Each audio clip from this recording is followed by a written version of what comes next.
Di Reskrimum Polda Metro Jaya, Kombes Pol Wira Satya Triputra, mengungkap bahwa Nanang memiliki dendam pribadi terhadap Sandi Permana sejak 2019.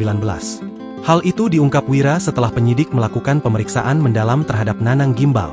Wira mengatakan, dendam tersebut berawal karena Sandi mengadakan hajatan perkawinan di pekarangan rumahnya tanpa izin. Pada 2019, ketika korban mengadakan pesta perkawinan dan akan mendirikan tenda dengan memasuki pekarangan rumah dari tersangka, ujar Wira di Polda Metro Jaya, Kamis, 16 Januari 2025. Serta melakukan penebangan pohon di pekarangan tersangka tanpa izin terlebih dahulu sehingga tersangka tidak menegur korban karena tersangka tahu korban sangat pemarah, lanjut Wira. Dari situ, hubungan Sandi Permana dan Nanang Gimbal pun tidak harmonis. Atas perbuatan korban, tersangka merasa sakit hati dan menyimpan dendam kepada korban. Kemudian sehari-hari tersangka menjalani kehidupan dengan korban secara tidak harmonis.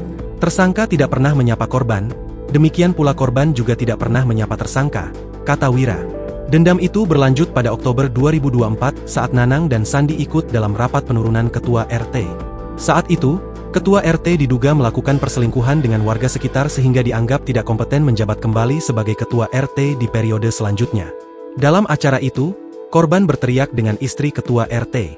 Tersangka menegur dengan kalimat "nggak usah teriak, biasa aja", namun korban marah dan menjawab, "Lo bukan warga sini, jangan ikut-ikutan", ucap Wira. Rasa benci dan dendam Nanang makin bertambah saat mengetahui dirinya disomasi oleh Sandi Permana. Mendengar informasi dari istrinya, tersangka tak menanggapi, namun menambah rasa bencinya kepada korban, ucap Wira. Sampai akhirnya, Nanang meluapkan emosinya ketika Sandi lewat di depan rumahnya pada Minggu, 12 Januari 2025, pagi. Nanang melihat kala itu Sandi memandangnya dengan sinis. Bahkan, ia sempat meludah ke arah Nanang. Diketahui, Sandi Permana ditemukan oleh tetangganya sudah terluka bersimbah darah pada Minggu, 12 Januari 2025, pagi. Melihat Sandi tak berdaya, tetangga tersebut lalu membawanya ke rumah sakit Cilengsi. Namun korban meninggal dunia saat di perjalanan.